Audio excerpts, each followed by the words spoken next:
Right, ready? We're on film. We're talking to the camera. Yeah, I know you're slightly disorientated, aren't you?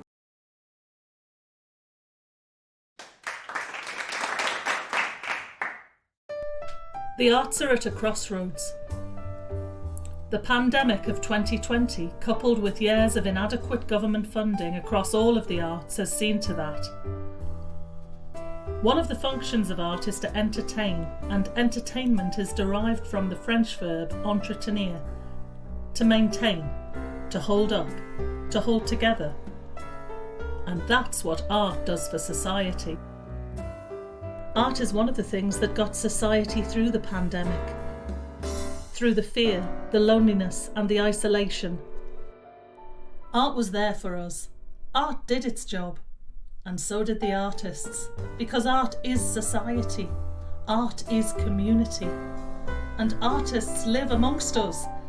They're your friends, your family and your neighbours. They could be you. So, this film asks you a simple question. Why does art matter? I've been thinking about all the stuff to do with Oliver Cromwell when he banned theatre, and I'm thinking about how when people wanted to perform before that, they used to have to do religious plays because that was the only way they could act. It's amazing how people will find a way to perform. When I was younger, I used to make my neighbours watch me sit on a bank. I used to get a green pashmina, drape it over my legs. It wasn't a pashmina; it was like a scarf or a sweatshirt or something. We weren't that kind of house to have pashminas, and then I used to get a little purple thing over my my breasts, and I used to turn myself into Ariel, the Little Mermaid, and I used to lip sync along to my my tape of Part of Your World from the Little Mermaid. I don't know whether they enjoyed it. I enjoyed it. I first kind of performed per se when I was about 4 or 5 years old. We used to go to Ireland, and I learned a song, an Irish folk song called Molly Malone, and I used to perform it in the pubs occasionally, and I enjoyed the attention. And then I heard myself back a couple of years later and realised how shit it was, which was a bit disappointing. Where I grew up in Barnsley, South Yorkshire, it was the backdrop to miners' strike. And I remember being in primary. I were only a bairn, 6 or 7, and we got asked to go into school hall because we'd got a show for us. And I remember sitting down and watching. Basically, this one chap had set up his own space and were performing to us, and it was a little bit like a clown piece, circus skills, a bit Charlie Chaplin, but one solo performer, and it were all slapstick and it were daft, it were funny, and I remember watching it and loving it, but I also really vividly can remember turning around and looking at my classmates and watching their reactions and thinking to myself, that's what I want to do. Joan Littlewood said, "We only have to say, we're good enough. We're part of the herring fleet. We're part of this flight of birds across the planet." Where I was brought up here in Sheffield, I had the advantage of going to a youth theatre. And a youth theatre's influence can't be underestimated. I'm going to use the words of someone else, and I can't even remember whether it was Victoria Wood or Julie Waters in an interview. And I'm not going to quote this word for word, this is my interpretation of it. This person said that when they started at youth theatre, it was as though someone had turned a light on in their life. And that went to my core. It made me really, I feel quite emotional talking about it now, because that was exactly how I had felt. I think that I'm one of many, many people who, as adults, look back on their time in the youth theatre and marvel at how wonderful it was at shaping the lives we had later, whether we wanted to be in the profession or not. I was a very shy child, super shy, always hiding behind my mum's skirts. Any kind of performance-related stuff as a kid, you know, school plays or anything. I was too scared. I was too shy. And I was lucky enough to have a wonderful mum who saw how shy I was, but knew that I was just so full of emotion and creativity and a really desire to express myself, because I guess I was, as every kid is, a sponge, so I was absorbing so much from the world around me, and a super sensitive kid as well, so yeah, and I needed to express it, you know. So she took me to this, it was like a community centre.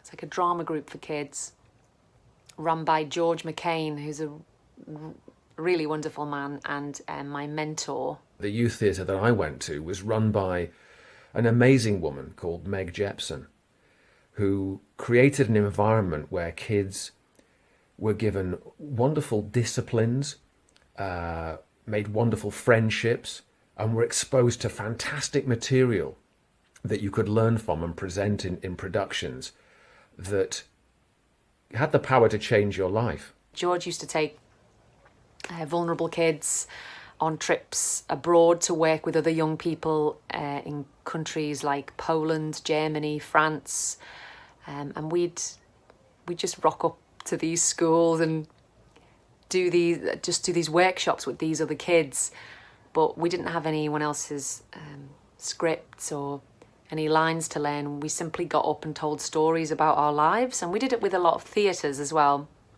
with young people in theatres, and those kids would get up and tell stories about their own lives in their own mother tongue, and then we would, and then we'd combine them. It was very like stylized and really beautiful and symbolic, and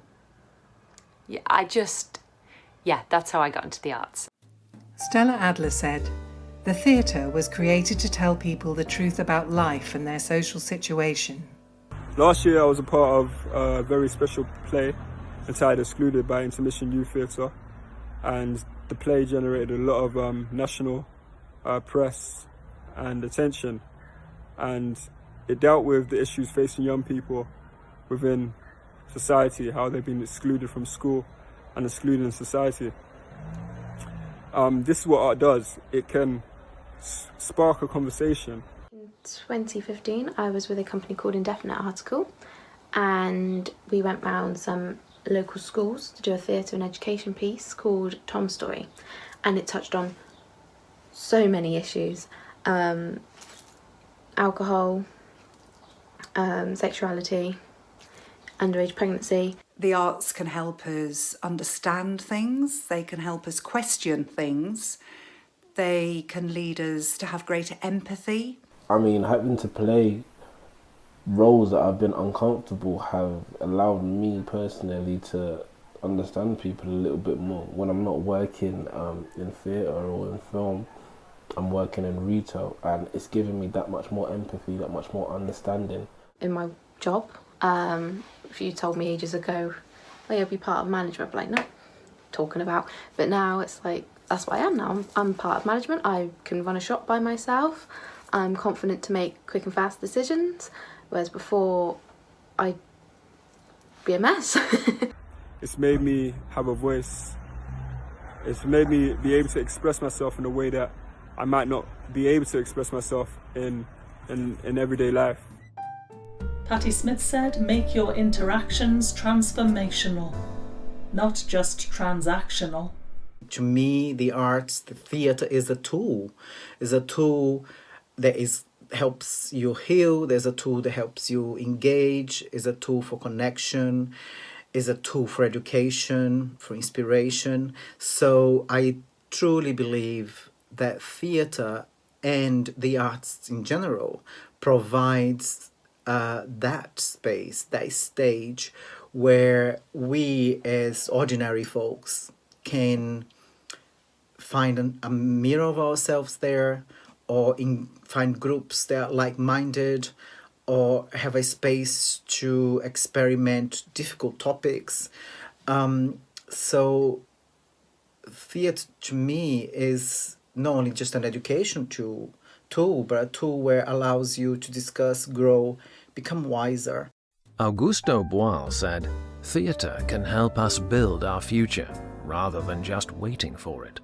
The Greeks were known for having created or being the originators of theatre and performance, and also of democracy, and that they were created at the same time virtually. I think theatre came first and then democracy. It all comes down to dialogue. Like, dialogue is the starting point of unifying human beings.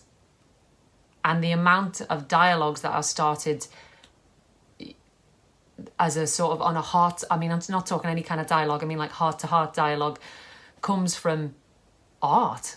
It makes you talk about those things, about issues that no one dares to kind of touch upon, and you realise that it makes you uncomfortable. And it's like, okay, let's be uncomfortable together. Let's keep talking about it until we are comfortable again. It gives us a common vocabulary that we can use to interact with people and help them to understand how we feel, and maybe we can use it to understand how they feel. And if art can help me to understand you and you to understand me, well, we might not fight as much. It allows us to share, something that I think in this greedy world we're not very good at. We are often very self-centred and think only about ourselves, or think only about what we can earn or what we can get out of something. And I think that actually there's much to be learned from the arts. Democracy, the demo, means common. And it's there to tell our common shared experiences. These dialogues that we have, they're an initial step of creating a happier society. So for me, art is fundamental.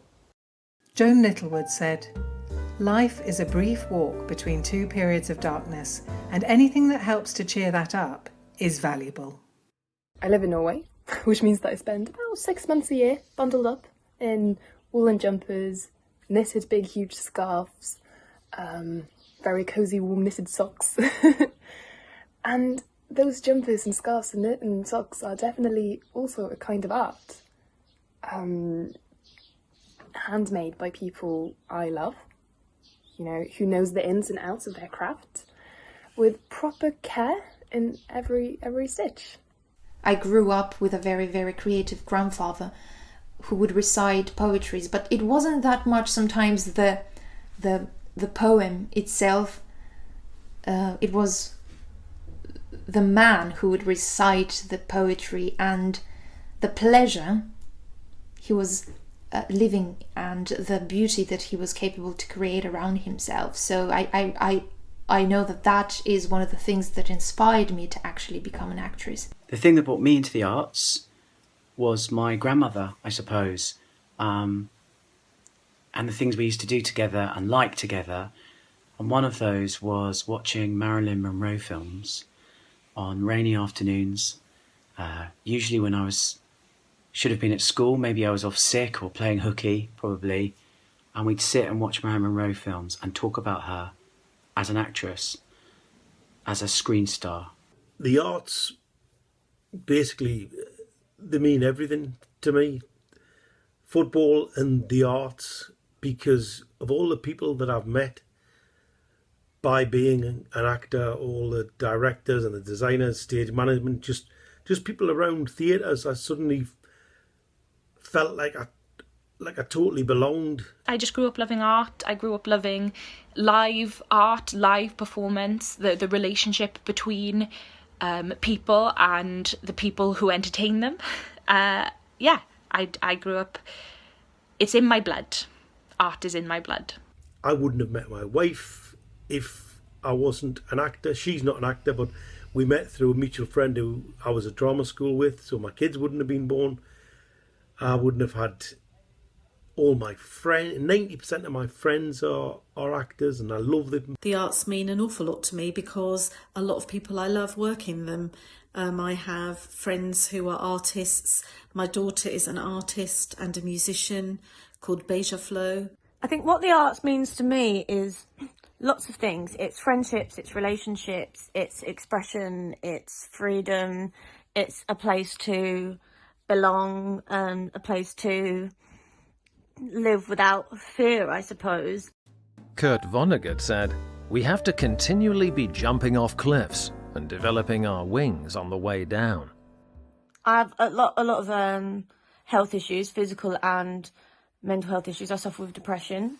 I also have MRKH syndrome, which means I was born without a vagina and a uterus and a cervix and a few other bits. And that affects 1 in 5,000 women. So it's not rare, as lots of people feel the need to tell me that it is. It isn't. There's loads of us. It's just not really being talked about. So I guess for me, to express my sexuality and sexual impulses is really, really important because I can't always physically do that with what I was born with. The arts is a place of transformation. It's a place of potential honesty and courage about facing all aspects of ourselves, to bring in all the voices around an issue, around an idea, around a discussion. I don't really feel like I've dealt with an issue until I've done a series of drawings, written a couple of poems and maybe a song or two about it. And I think sort of doing that as well, expressing something so creatively and without boundaries, can help you really sort of understand what... It can really help you dissect all of those emotions and feelings, physical and mental, sort of to unpack them and sort of see, okay, actually, okay, that's how I'm feeling about this or that or the other. And I find that sort of very, very important to my creative experience. We could create a world in which people don't question so much whether they have a right to be here. And connect to their own sense of personal power and their place in the world, which is to connect and to create with each other. I also use my place in the arts to sort of try and show that women like me, say for instance with MRKH syndrome, have a right to sort of belong and feel sexy and have romantic relationships and one-night stands or however we want to sexually express ourselves. Joan Littlewood said, "Before I die, I'd like to push open the door so that people can see the absurdities of the calcified turds of the establishment and recognise the genius in themselves." The arts are part of what being a human being is. I always think of it like this. There is a gap in the universe, a sort of missing jigsaw piece, and it behoves us to make something to fit into that gap. And if we spend a day and manage to create something to go in that gap, then that's a day's work well done. And I think that applies to every single person on earth. We all want to express ourselves in some way. Joan Littlewood said, "Have you ever seen people who haven't danced before dancing? They become so beautiful and alive.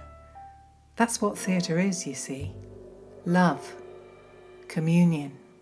I'm going to talk about one of the aspects, which is maybe one of the more unusual things that you might not expect in terms of what part of the arts means to me. And it's kind of contained within this little package here. And at age 47 and a half, for the first time ever, I'd never done it as a child, I took up ballet. To me, the arts is such a powerful statement of I'm here and I'm not going anywhere. And I've got all these beautiful colours that can't fit into numbers and results.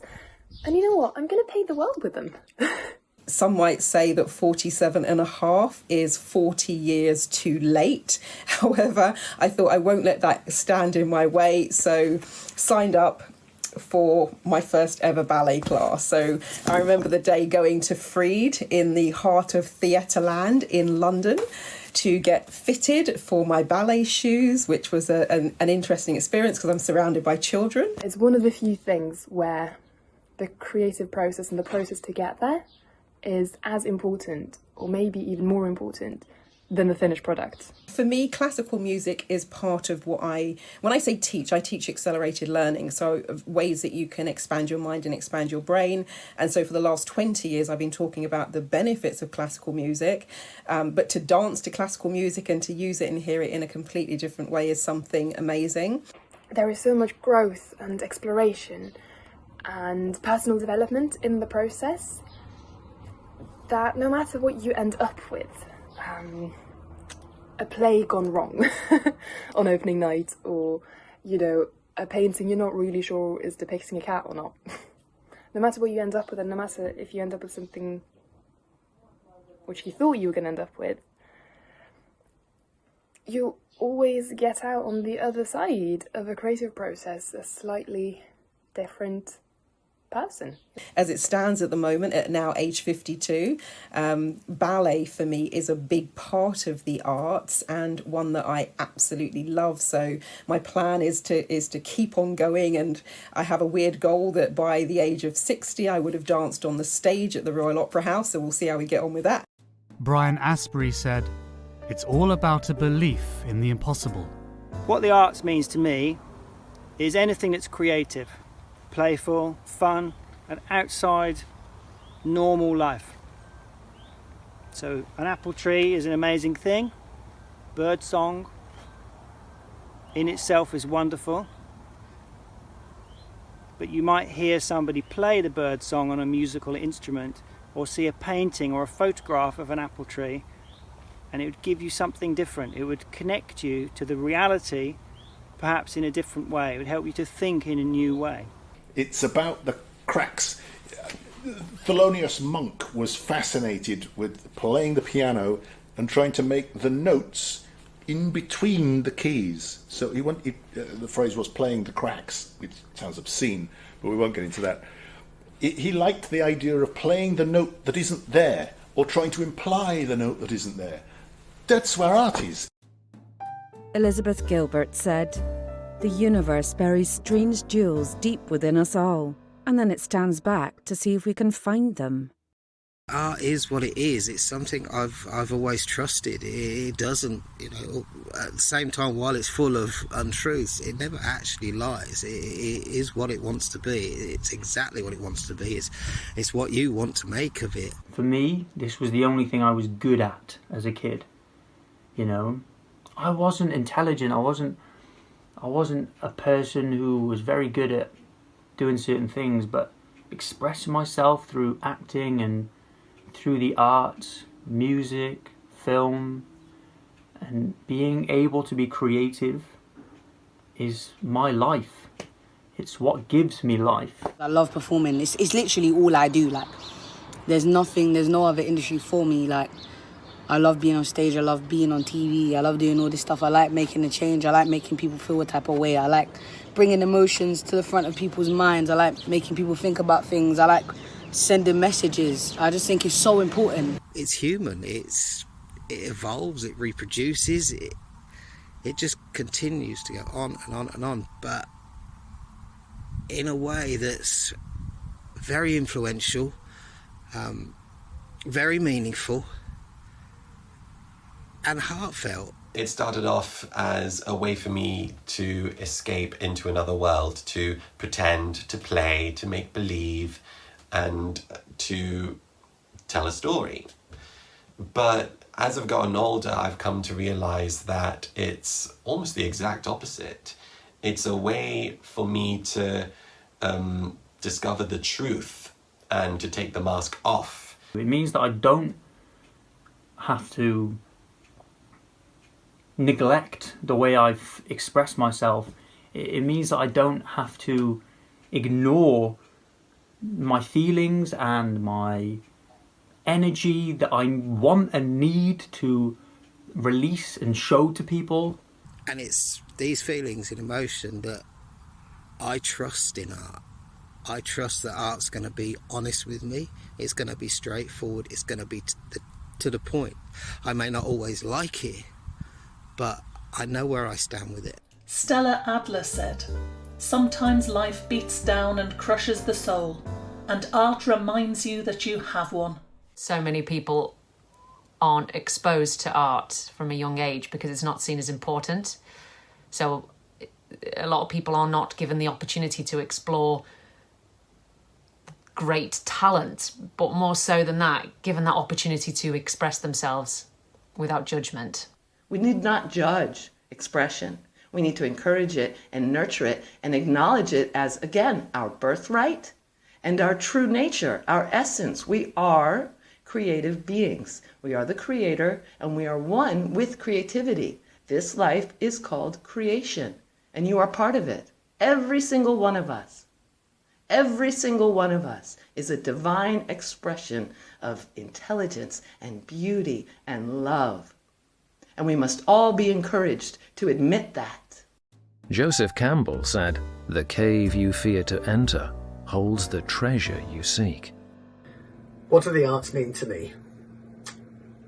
I'm not sure I really know the answer. I'm not completely sure I understand the question. I think I've always struggled really with referring to myself as an artist and really quite understanding where I fit within the arts. I think probably I think I'm more comfortable with I think I'm more comfortable with maybe referring to what I do as craft. That's probably splitting hairs. Really, yeah, I just like making stuff. It's kind of what I do, really. I entertain myself, and I'm lucky enough to do that for a living. But I also do it in my spare time as well, really. I think even if I didn't work in films and TV, I would just be making stuff. What does the arts mean to me? Very good question. To me, the arts is all...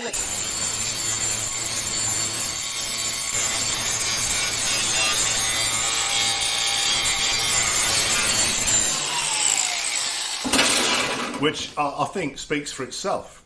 The arts, that's really connection to life, and it's really connection to what we can aspire to. Maybe like our highest selves come forth through art. So through beauty, through the appreciation of these things. It's kind of some of the best of what humankind has to offer, and that we as humans have to offer to each other as we navigate the experience of life on Earth. How many times have you heard a song and thought, I thought it was only me who felt that way? A wonderful line, Robert Palmer is one of my favourites. He has a line, "A pretty face don't make no pretty heart." That was one of those that went boom for me. I wouldn't really call myself an artist, I'm just a musician, but obviously the arts encapsulates everything. So I fell into music quite naturally when I was younger, just randomly started playing harmonica and then got into everything else. And then once you start expressing yourself in a creative way, I do believe that you start drawing like-minded people towards yourself, and vice versa. You start being drawn into other people's artistic web. So I think it was kind of an organic way of things happening for me. Nothing was ever really intended. I just kind of fell into it, and because people in the arts world are generally nice people and want to bring something nice to the world, it kind of naturally attracts you, and like I say, like-minded people get together and it becomes one glorious whole.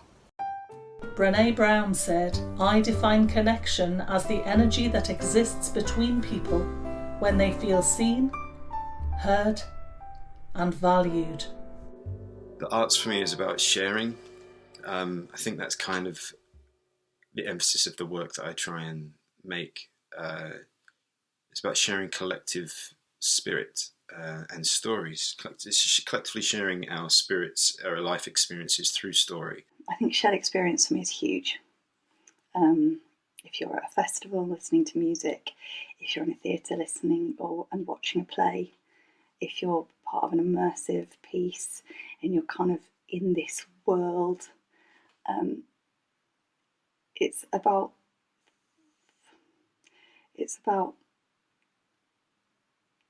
growing. I think books and paintings and theatre and music, they don't just bring us joy. They obviously bring us joy. They bring me so much joy. But they also teach us. They help us empathise with other people. They help us to be better people by expanding our worldviews, by expanding the knowledge that we have of other people. I personally think the arts can be life-changing.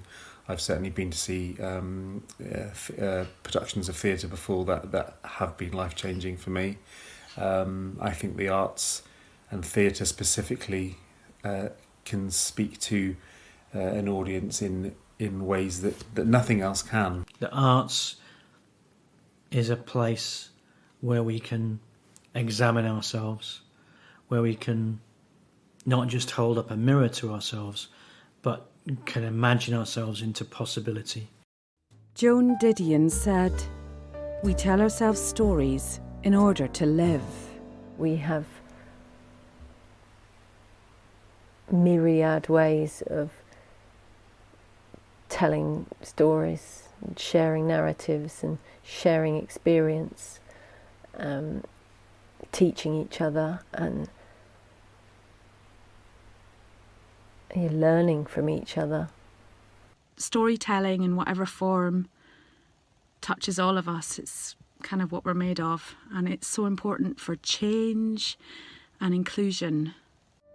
Jeanette Winterson said, "Writers are not here to conform. We're here to challenge. We're not here to be comfortable. We're here really to shake things up." When the current mainstream thinking is one that doesn't allow subversive or radical ideas. If you think about the play of The Crucible by Arthur Miller, at the time he wrote that, the McCarthyite HUAC hearings were going on, where anyone who had remotely leftist ideas was branded as a communist and blacklisted. So he knew that the only way that he could address that issue is by writing a play that took place 300 years before, where similarly society was in a position where people were hunted out on the basis of their religious beliefs. You know, good writers very often take subjects that may be taboo in some way, or certainly provocative, and that make us think about ourselves and the world around us, challenge us slightly. I often hope when I'm in a play that it's provoking some of the audience members to maybe have discussions with each other that they wouldn't necessarily normally have had. What Miller did was to go back in time and address the issue of the Salem witch trials, of how people were literally witch hunted back then. And to use that story and that injustice to address the one that was happening in society in America at his own time. The artist will naturally point at important issues within a society, and artists will always take the responsibility to talk about those issues and sometimes fix those issues. Lauren Morgan Richards said, "We should feel empowered by where we came from and who we are." I believe to be happy or to have a solid sense of identity, a contributing factor for that is really understanding your cultural heritage, where you came from, who contributed to that, like what's been going on for centuries in the country that you were born in or that your family are from, you know, all of that. I feel art is such a beautiful way into that. The artwork that influenced me the most, you know, was folk culture, I think. I think it told a story of struggle, and it's told a story of kind of heartbreak and romanticism, of yearning for a different time. And of course, those things are historical record. I feel to not connect with your cultural heritage is quite damaging for yourself and other people around you, not only to take responsibility for what your ancestors did and or understand what they've been through, but also like it just enables you to embrace who you are completely, the good and the bad. It gives you a different perspective. It enables you to see through different people's eyes. It allows you to play with the kind of idols and the kind of various propagandas which, you know, culturally you receive, and kind of turn them on the head and kind of question the morality of how things are going.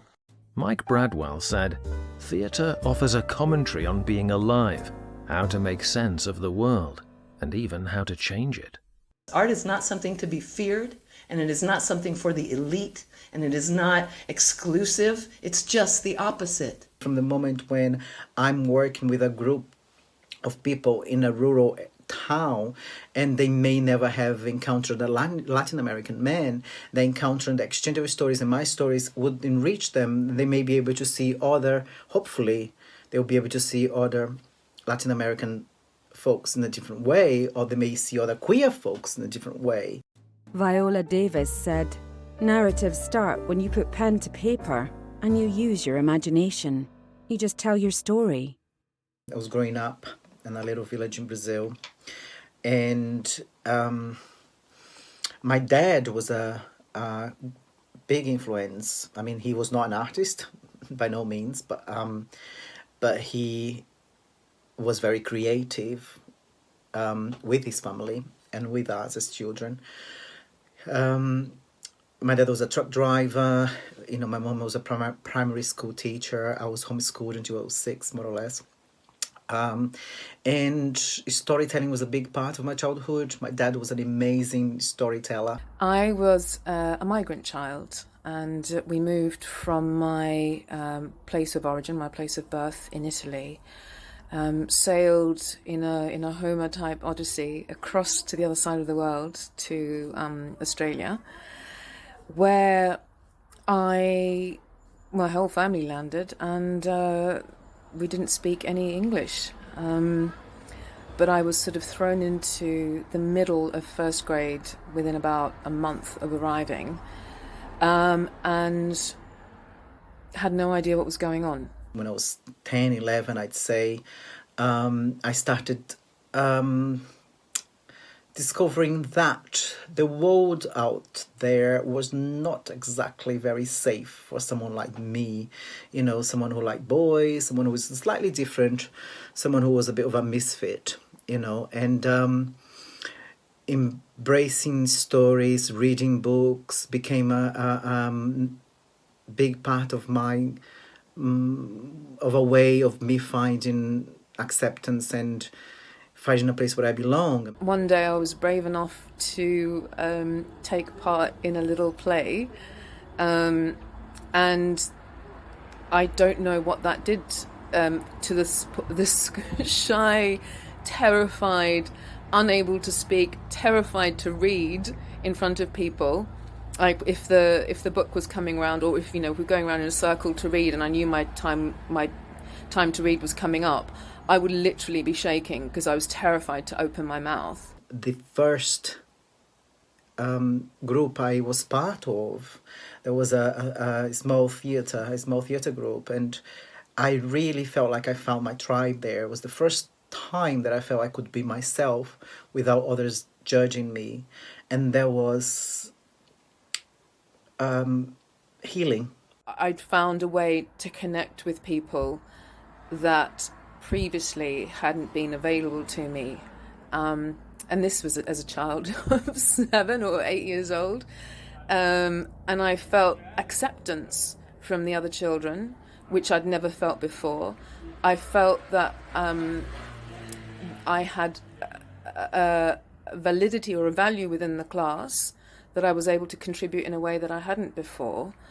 And that started the lifelong journey that I set upon. I started as an actor and had a very short, not successful career as an actor in Brazil, and then moved to the UK. And in the UK, I kind of got lost again, because then I encountered other elements of myself that I felt, oh, okay, so I'm now an immigrant in this world, and that gives different perspectives. So I'm not just a queer man, but I'm also an immigrant. And yeah, so those kind of things really kind of like provoke you, and having experienced, theatre of the oppressed in Brazil, that oppression became really clear to me when I came to the UK. And it was not as visible as it is in Brazil, so it was psychologically quite challenging. And I felt I wanted to pursue the way of storytelling, the way of engaging with people, in a way that created an impact, for others like me, for other minorities that didn't have the space to be vocal, or the space to question, or to be validated or feel valued. Sydney Pollock said, "People never go wrong by telling the truth." So if we don't get out of our little villages and hear or even bring stories to our little villages, all the stories that we don't normally come across or have never seen, we won't grow. I feel like we're going to be stuck in that little person that only has that little world. And the little villages that we must ensure are vibrant and thriving with arts expressions and arts visitors are the schools. There is perhaps no other place where the arts can be of such high stakes value than in education. In my job teaching it at school, they love drama, these kids. They come from a deprived area. There's no ambition to be actors. There's no ambition to join the performing arts, but they love doing drama. So maybe we don't put enough weight on that. As a teacher, I strongly believe that children need to be encouraged to follow their creative passions and to be given opportunities to do so. Bringing theatre, bringing music, bringing drama and dance into schools for children who maybe, because of the background, wouldn't get the experience in any other way. I'm a huge supporter of bringing outside experiences to children who maybe wouldn't come to experience it outside of the school. I've done a lot of work for a wonderful children's theatre company, M6, based in Rochdale, and worked nationally and internationally with them. But the best, most rewarding result is when we've performed literally the kind of quality that you would get in a theatre space, theatre setting, but in a primary school, and seeing them bairns engaging, chatting through what they're thinking and they're feeling. I mean, can you imagine if we were to just completely reform our whole education system, so the arts is interwoven within every single subject, that it's not a soft option, and we stop thinking that it's a soft option. I once went for a teaching job, and they asked me a question. They asked me what drama meant to me. And I said, very boldly, I said, I think you can teach any subject through drama. Well, they didn't give me the job. I think it was too radical for them. But I believe that you should include an artistic element to every subject in school. Teach it side by side. Create a level playing field so that a conducive learning environment is created. What I loved about teaching history to children in character is that you could watch in real time kids learning without realising they were learning. They thought they were playing. They were playing. But dressing up and interacting with somebody who felt like they were from a different time and handling the objects from that time that related to that narrative allowed kids that might not necessarily have wanted to join a drama group or to learn history for that matter. It allowed them to walk in somebody else's shoes, to try out a character that wasn't theirs, and that allowed them to make connections. You watched it just in front of your eyes, watching those kids make those connections. Through my work in theatre and education, I met some amazing people. I realised the power that drama has on young people and the way that they can engage with it in a way that working from a textbook simply can't give.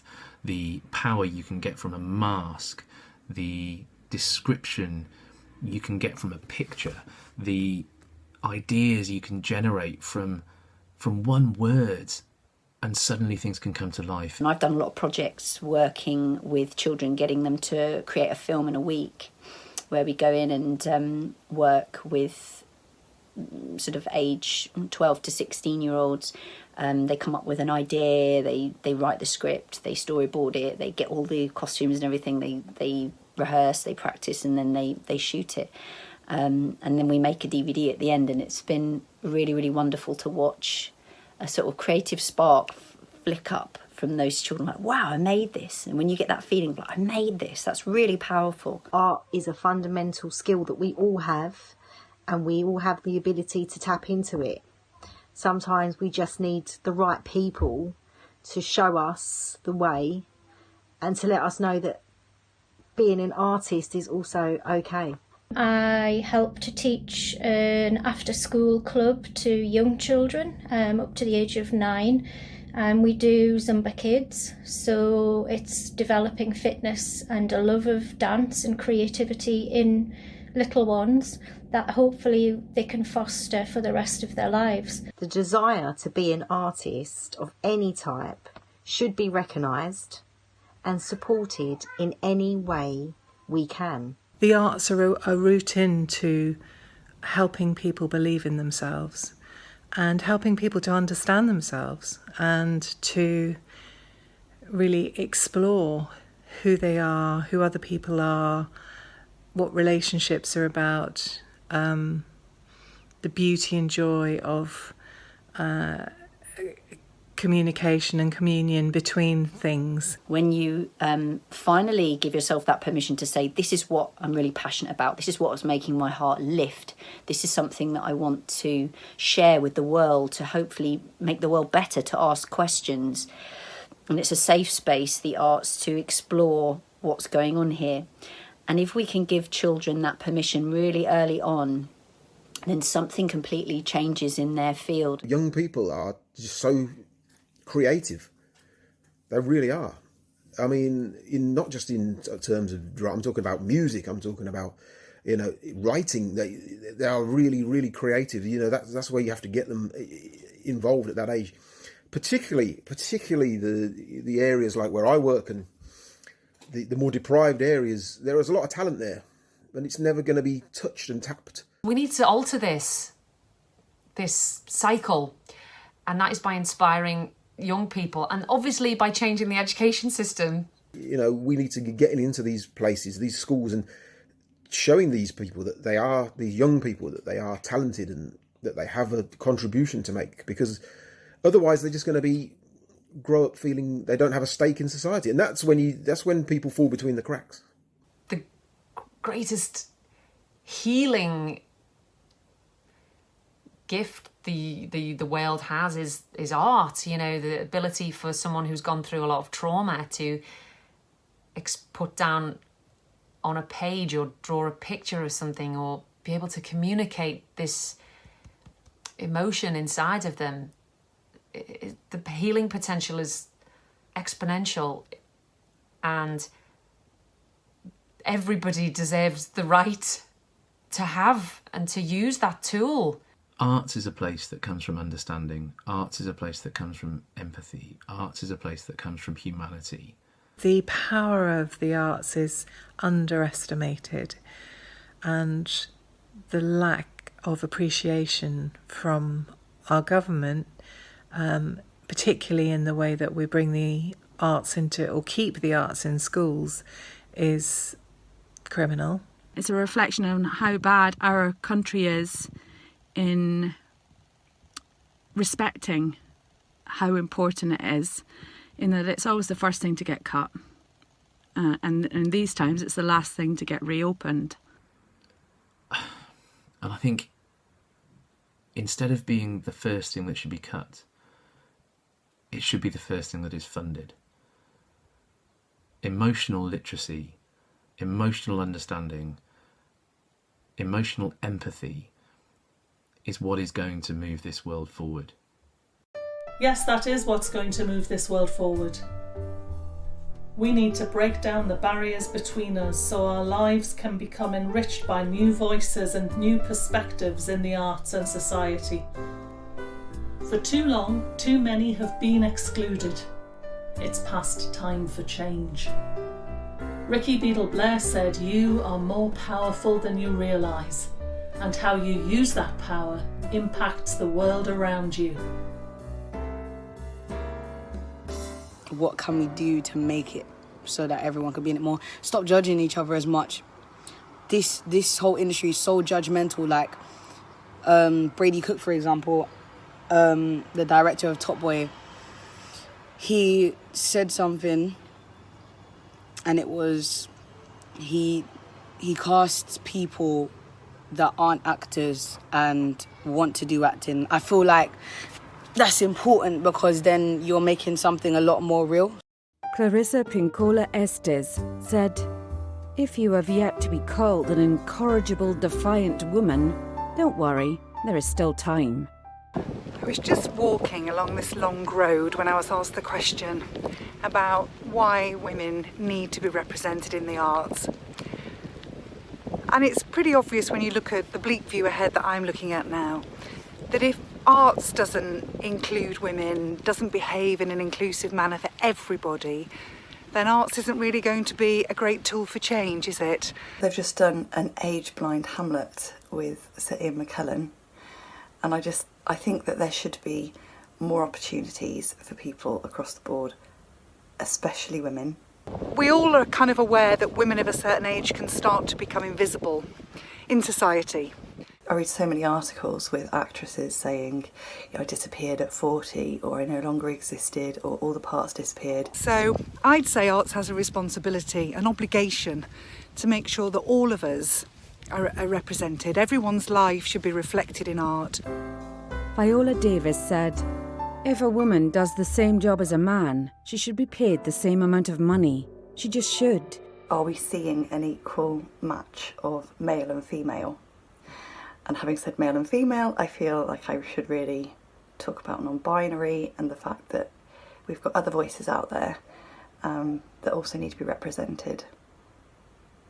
And I think an awareness, not just an awareness, an active seeking out of that balance is really important. Part of that is about making sure there's proper representation for people, whether that's behind the camera, behind the stage, on the stage, creative teams, in drama schools, in the teachers, in books, in galleries, representation. With what we do, we reflect society back to itself. We reflect our culture back to itself through art. That is meaningless if there are huge portions of us that don't get to do it, that don't have access to it. It's very important that us artists, that our voices, our work, be heard and be seen, and that people will cherish, art and creativity. Neil Katz said, "I've listened enough. It's time for me to speak. Now it's your time to listen." Are you ready? One of the areas that needs the most work in terms of inclusivity in the arts is neurodiverse. Any work for neurodiverse people, any work about neurodiverse people, any work by neurodiverse people. You know, we need to do better at making sure that people who are neurodiverse are included. I think it's great that cinemas offer things, you know, like they'll do special screenings of films where there'll be a woman or a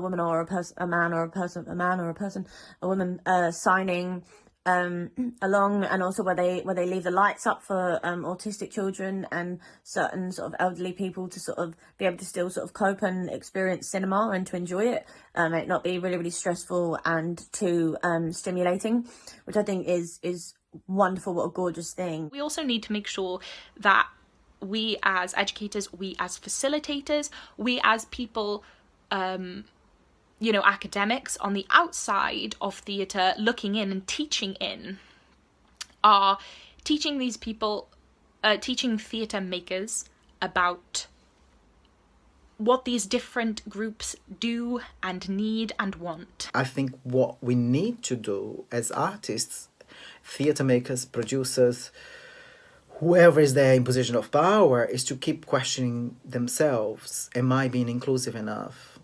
Am I being compassionate with everybody around me? Am I aware of people's inequalities, you know, the inequalities that are around us? And how can I equalize the system a bit more? We need to, I think, for example, normalize subtitles in some form or another, normalize audio description. We also need to normalize relaxed performances, because and also teach people what that means, right? Because a lot of people see it as just like doing a play with the lights on. That's why I keep doing this, because I think like for a lot of people it's just like, I'll just do a kind of naff chill version of the play, you know. Actually no, you know, how do you make that play suitable for people, you know, on the autistic spectrum? How do you make that play suitable for people with Down syndrome? And actually, do those groups of people need the same thing? Francesca Martinez said, choosing to accept yourself is a political act, an act of liberation. A very good friend of mine and I were presenting a kids' rave. We were hosting a kids' rave where kids come and rave, parents drink lots of Prosecco. It's brilliant fun. And we were the dancing disco divas from Dallas, as you would expect, and we did a dance sequence. It just so happened that she was using a wheelchair at the time, and we just didn't think anything of it, and we did it nonetheless. And a parent came up to us and was crying, and she was crying because her child had responded really positively to seeing someone in a wheelchair, because she was disabled and had to use a wheelchair sometimes, and she was really upset, or she was really happy that she had seen that representation. You do obviously have people with disabilities that maybe can't always necessarily attend everything that's happening or that they've been invited to. I've got quite a few friends in wheelchairs, and I know that they really, really struggle with wheelchair accessible venues. So it means that a lot of my friends can't always come to see my shows because there's steps. And I think the fact that this little girl had never seen someone like her on a stage is heartbreaking and wrong. And it's that kind of representation that is important across the board, across all marginalised groups. Everyone deserves to see themselves and their story told. Jessica Chastain said, "We need more diversity. We're not telling the stories of many, we're telling the stories of few." There's whole reams of society that feel like this conversation is not for them. I think it is absolutely imperative on those of us who do have the privilege, for whatever reason, to be able to explore art within our lives, to be able to extend that art and that invitation to other people.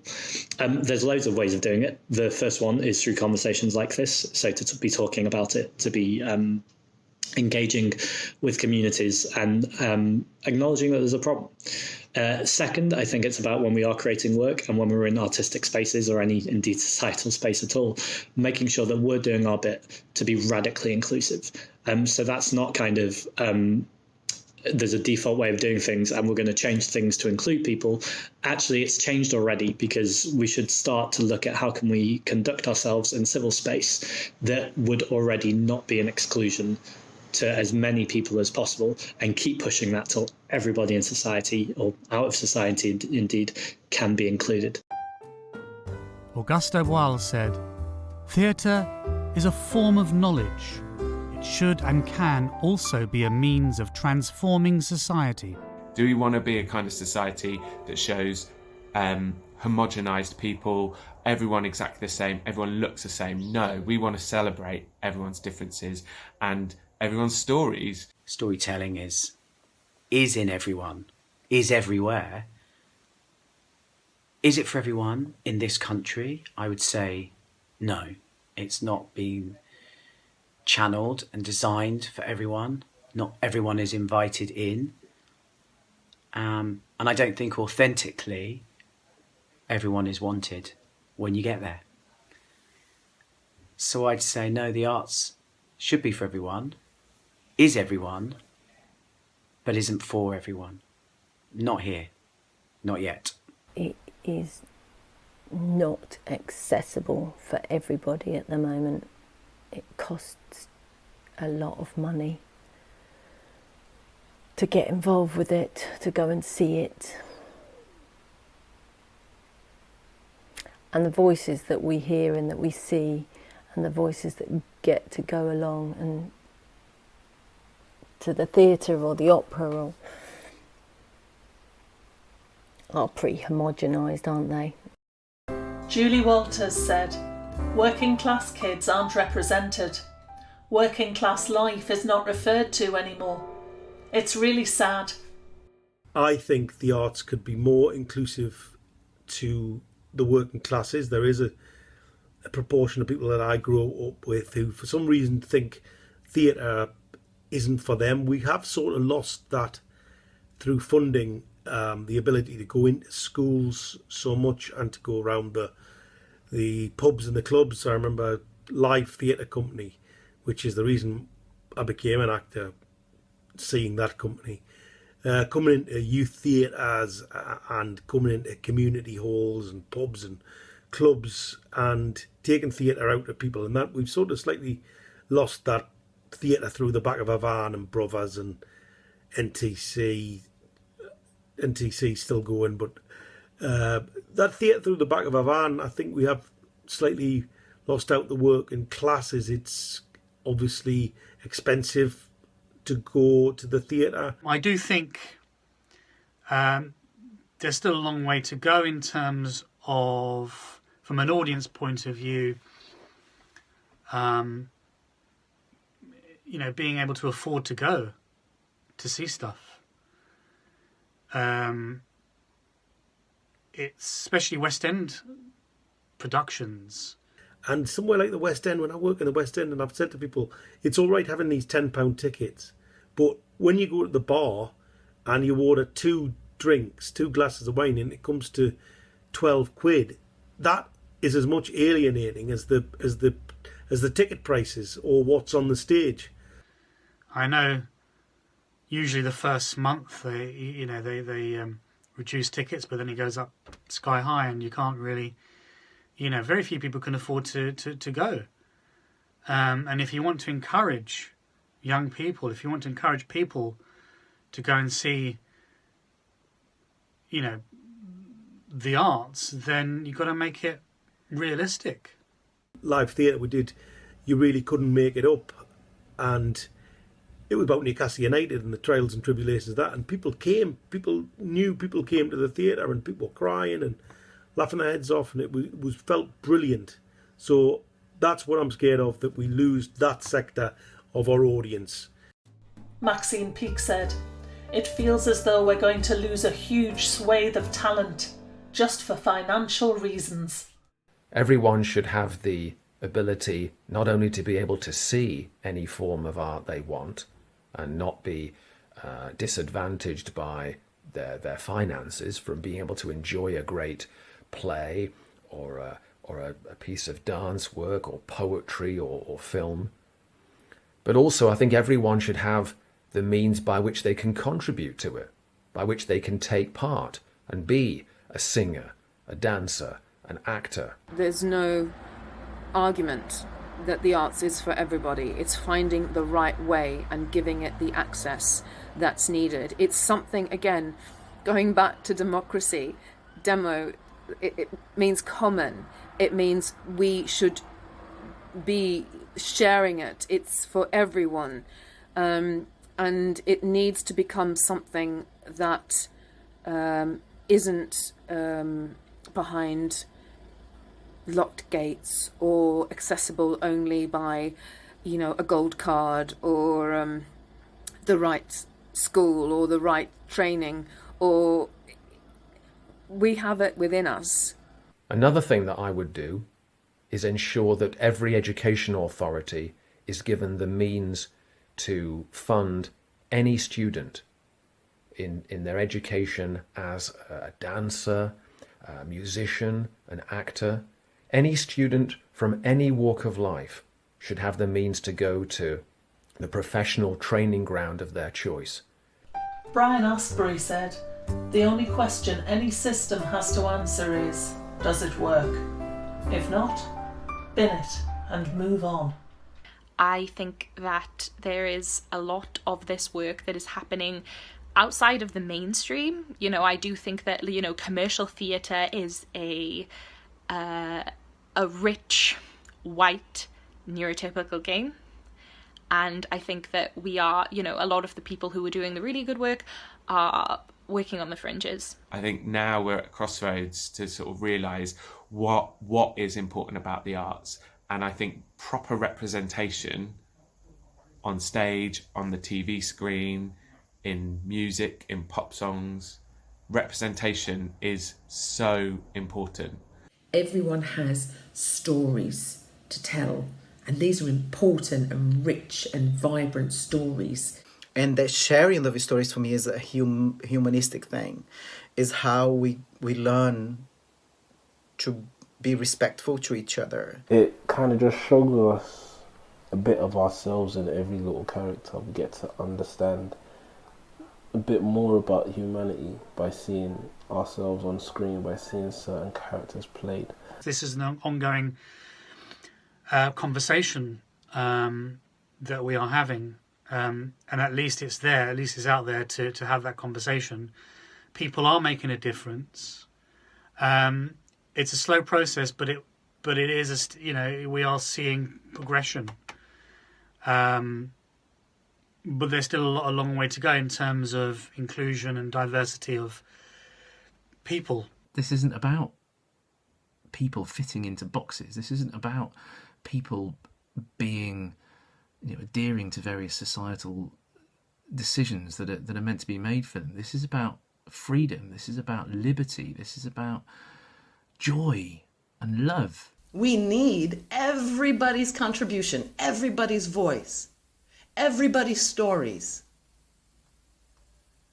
They are essential to our evolution, to our wellness, to a healthy society. Every single child should be told, every single adult, every person who is afraid of their own powers of creativity, or who would never identify themselves as artistic because they go to a museum or they go to a night at the theater and they say, I can't do that. I would be terrified to do that. I would never do that. Well, guess what? You don't have to do that to identify as a creative being. You already are. And so for me, the conversation, it's already started, obviously, but it must continue. And it must not be selective or, again, exclusive. Mike Bradwell once told me, theatre is not a matter of life and death. It's much more important than that. It must have the humanity of Chekhov and the corrosive influence of rock and roll. It must be subversive, dangerous, compassionate, joyful, mysterious, foolish, and in constant opposition to the establishment. Oh, and it has to be entertaining. There's that word again. Entertainment. Entretenir. To maintain. To hold up. To hold together. And that's the essence of art. Artists hold up society. We collectively try to find ways to enrich each other and the world. And so I agree wholeheartedly with Mike. Art is not a matter of life and death. It's much more important than that. My first professional job, the last leg of it, was in Sao Paulo, and every night some actors from another show would run across to see our show, which we were all completely confused by, but they did. And we went to see their show one matinee, and it was Pericles, which I'd never read. It was in Portuguese, which I didn't speak. And it was the most amazing show I've ever seen. I understood every single part of it. It was brilliantly told. It was totally universal. And it was proper popular culture. About 80% of the people there were really young teenagers. It was like going to the Beatles in 1960, whatever. It was free, I guess is the point here. It was free to go to it. Sao Paulo, as it was, crumbling and violent, and then in other places this enormous disparity of wealth. They saw the value having free theatre to try to enrich and hold up and support their society. In other countries like Iceland, or where they've had financial crises and they're asked, well, are you going to cut the arts then? They're astounded and horrified and say, what? Of course not. We would never cut the arts. Because for some reason, particularly in Scandinavian countries, they understand the importance of it. Gives the society some kind of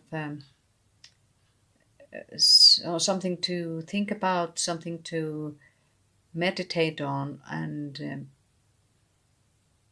something to fill some kind of need.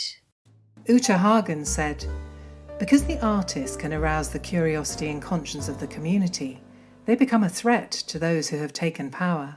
Here in Southampton, we have, and I've been very lucky in my life to have lived in a city where there have been, in the past, sadly, 2 fully functioning, funded professional theatre companies. The first of which is the Nuffield Theatre, latterly became known as Nuffield Southampton Theatres, where it had one venue up in the north of the city on the campus of the University of Southampton, and in the last 3 years or 4 years possibly, they created a second campus right in the heart of the city centre. An announcement was made to say that the Nuffield Theatre Group, the 2 venues, producing houses in the city, were shutting permanently. Solent People's Theatre Company was wound up, I think it was in 2006, 2007, and Solent People's Theatre Company was a community touring outfit, and used to take its work into community centres and village halls, into the more rural parts of the county, where access to the city centre venues were much more difficult, particularly for those people that didn't have access to public transport. Here in Southampton, we are in a situation now where that access is severely diminished, and that's an incredibly sad state of affairs. If we want to make things inclusive, we do need to have some money to be able to pay people who couldn't afford the luxury of doing what I do, running a small theatre company. But because I run it out of my back garden, I can afford to do it. Not everybody has a back garden, and you have to remember that. Not everybody is as lucky as I am. I have for the last 18 years run a small performing and creative arts educational company, going into schools and doing drama, dance, singing, art, music, and writing shows that help to complement and enhance curriculum teaching. Unfortunately, in the last few months, I've closed my company down because of money. Obviously, with coronavirus, I had personal upheaval, which has just meant that I couldn't give to the company what it needed. And so the decision was that I shut it down. I'm currently working as a carer, literally to pay the bills. And I miss the arts, I miss the creativity. It's such a wonderful way of expressing ourselves, of getting other people to participate and express themselves, finding a voice. George Bernard Shaw said, "Without art, the crudeness of reality would make the world unbearable." If everybody was told, right, tomorrow there is no music, there is no creative writing, there is no film, theatre, people would go bonkers. I think my entire life is defined by the art that I make, the art that I consume. I think I would be 1/20th, 1/100th of the person that I am now without art. Without art, there won't be... It's like an empty world, really. Without art, the world will be very, very bland. It's also that, for example, if you're a child and you go into the arts, especially drama or something like that, it's there to educate you, it helps build confidence, it helps with a lot of things. People want to be able to express themselves because they want to be heard. In their own world, in their own experience, they need an outlet to be able to be heard. It's the one time that we're reminded of our universal humanity, and that we have multiple feelings and multiple experiences, and there's a place where we can express all of those things. In a world where there is so much noise out there, is a place where you can congregate and take stock sometimes. We supposedly live in a time of democracy, yet the very thing that democracy developed from is being taken away, which is our ability to connect with one another. Margaret Atwood said, "Every budding dictatorship begins by muzzling the artists because they're a mouthy lot, and they don't line up and salute very easily." I think we've got into a bit of a dead end with the arts. We've started funding institutions over artists, and I hope with the new resetting because of the pandemic, that arts money will go to artists and creators, what I call the dreamers and the doers, rather than the big institutions. But I'm old enough to know that won't be the case. Money will go to protect the buildings of prestige that enable the country to market itself in terms of its, appeal for tourism and the like. So I think the big national houses will probably kind of be protected, and I think a lot of that money will fundamentally go to protect buildings. Because they make nice sort of brochure covers. We have to look after our small local venues. I'm fearing for my little local community cinema and all the music venues in Liverpool where I live that are being slowly closed down. and that was happening even before COVID. We need to treasure these places, our theatres, our music venues, our galleries, our museums. We don't want to lose them. All generations deserve to have them in their lives. I'd like to see money poured into, you know, the type of projects, for example, that Molly Guilfoyle did at Solent People's Theatre Company. I remember working with her, and we worked in partnership with social services within Southampton City Council, and did a theatre project for looked after children. You know, a group of people who would not usually have access to, you know, the arts and that type of provision.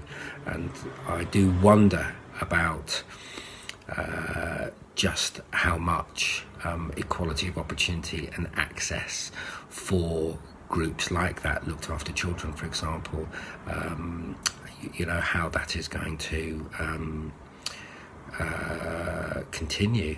It's so important to make it much more accessible, and that means that not just the big institutions, which really need obviously the support, but also the wider community, theatres and actors who are out there working tirelessly for no money, bringing the arts to areas that really, really need it.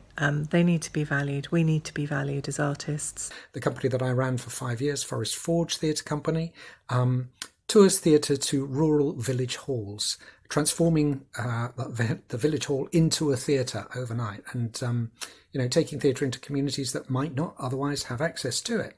I grew up in a tiny village myself. We had no theatres, so to me that's a really important way of you know, connecting with people at a local level. And companies like Forest Forge have outreach departments whose job it is to reach out, you know, does exactly what it says on the tin, but to reach out to people and to invite them to come and take part in theatre practice. Mike Mould said, "You have to love your audience. You can't do this kind of work unless you do." I think we need to keep that work going. We need to defend those companies that actually do care about the communities that they work for, and ensure that they are well supported, well funded and looked after. We also have to make sure that we don't fall into that trap, which I think is happening at the moment, where everybody's like, oh yeah, but you love what you do, don't you? Yeah, sure, I do love what I do, but it doesn't mean I want to do it for nothing all the time. It's going to be difficult. There's no doubt about that. But I think that, you know, it comes down to people caring, persevering, making things happen. It takes, I think, individuals with a can-do attitude to make things happen and to increase that access. Neil Gaiman said, "It's easy to pretend that nobody can change anything, that society is huge and the individual is less than nothing. But the truth is, individuals make the future, and they do it by imagining that things can be different." These, you know, fancy buildings are full of great people, but money people, producers, curators, all your admin folk. But what if, and can you imagine, what if there happened to be a building that had got 40 people on salary, but those 40 people, 40, 50 folk, were all artists, and they were on an annual salary, and then the artists would then freelance out the producers and freelance, or, you know, ask for freelance producers, freelance curators, freelance admin, freelance this, that and the other. So the artists were actually in charge. Isn't that an interesting idea? I think the only way to properly include everybody is better public funding, and I realise that's, you know, easier said than done, but where there's a will, I'm sure the money can be found and refunneled from other areas that are perhaps less deserving. I won't give you my suggestions for that right now, but yeah, better funding, and I think particularly for community groups, so smaller groups that are sort of springing up in the community for everybody, for kids, for the elderly, for anybody who's kind of interested enough to try and put a group together, whether it's a theatre group, a film club, an art group, a drama group, whatever it is. That's where there just needs to be a bit of money and a bit more support for that kind of stuff, so that people who don't normally get to access things like that can have that as an outlet. Joan Littlewood said, "Keep your wits, develop your talent, take over the theatre which now belongs to the managers or landlords. Let's stop this waste of human ability." If people engage in the creative act and are supported to trust that the creative act is an essential part of arriving into the conversation of being a human being. That symbiotic relationship of an artist, which is every human being, putting something out there and then another person receiving it and perceiving it in their own individual way, that symbiotic relationship, it creates an energy that is super healing. The arts is about viewing people as souls, actually. Souls who have an important gift to share, to explore, to spread truth. Truth is infectious. When people feel truth, it allows them to feel truthful and to be more open and vulnerable. For me, I think expressing all of the feelings that I feel and all the thoughts in my head are not only important but more of a necessity for existence. I always feel a bit driven. I have to fill up a bit of a gap in the universe every day. I have to create something, so I'm always working. What does the arts mean to me? What does acting mean to me? It means that I'm someone. Enjoying and creating art is about identity, it's about culture and legacy, and it's a way to pass on knowledge and wisdom, to honour tradition, to honour those who came before us, and all the while making something entirely new and entirely our own. The arts to me are a form of collective story and experience and life sharing. Like a good book is a good friend. That's art. It's a way of sharing experiences with someone so that we can connect more and we don't feel so separated from one another. And it's a place where dreams are not just communicated and are not just unfolded into stories, into images, into music and sound, but they are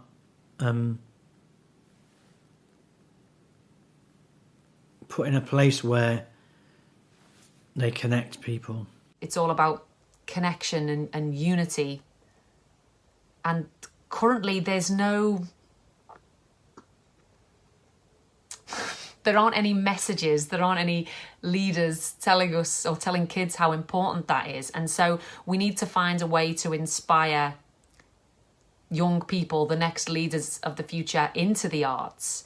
And that is by them seeing role models, people like them. Art is something that is very powerful. It's a tool that can be used to shape and change society. It has done for years, for generations, for centuries. It's influenced politics. It's influenced the way that we do things. It's influenced culture. It's changed people's lives. It's changed people's perspective. It's done wonders in this world. Patti Smith said, "Where does it all lead? What will become of us?" These were our young questions, and young answers were revealed. It leads to each other. We become ourselves. The arts mean that there's a point to us, that we are more than just viral scourge across the face of the earth, destroying each other and the environment. There's a point to us. Art can change the world. I know it changed mine, and I'm not alone in this. Artists invent, artists adapt, and artists make changes. Artists didn't divide society. Artists didn't break the trust of the people. This film is not a please see us, and neither is it a request for praise, no. This is a demand for root and branch systemic change and for the arts to be funded in the same manner that government funds nuclear warheads. Mike Bradwell told me that theatre is a wooden horse by which we can take the town. And it's time we taught our children that the arts is for everybody and that we can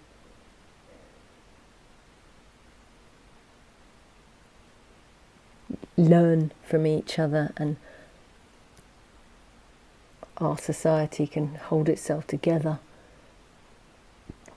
by acknowledging that we're creative beings and we thrive and enrich ourselves and each other when we create.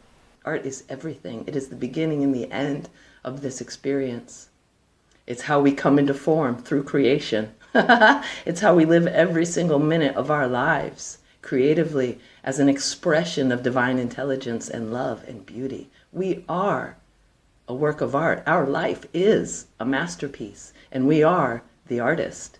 I love it because I think it just brings us all together that much more as a people, and it's just something that breaks down social barriers, racial barriers, and it's just inclusive. There's always a role to be played, and the more inclusive, the better and more authentic the roles are and the stories that are being told. Everyone's got a story, everybody matters.